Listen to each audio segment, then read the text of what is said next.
Здравствуйте, меня зовут Мадияр, я ученик 7 А класса.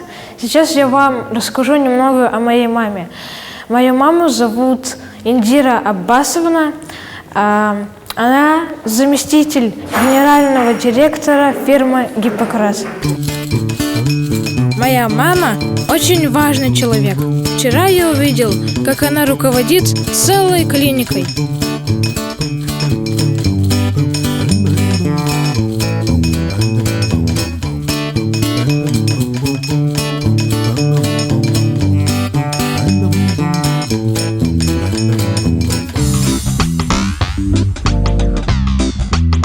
У нее большой кабинет, в котором принимаются важные решения, ставятся задачи, проводятся совещания.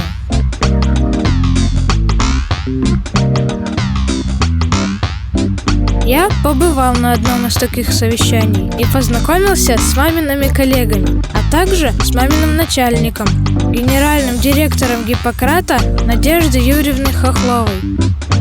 Я понял, как это сложно быть руководителем. Это ответственно и трудно. Моя мама этому долго училась. И сейчас она самый эффективный управленец в медицине. Ее уважают и ценят. Она умеет вести переговоры, выслушать каждого сотрудника,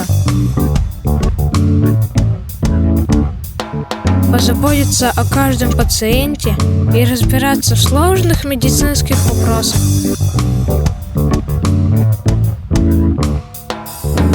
И как она все успевает? Все потому, что ее поддерживает семья. И мы ее очень любим. Для меня она навсегда заботливая, ласковая мама.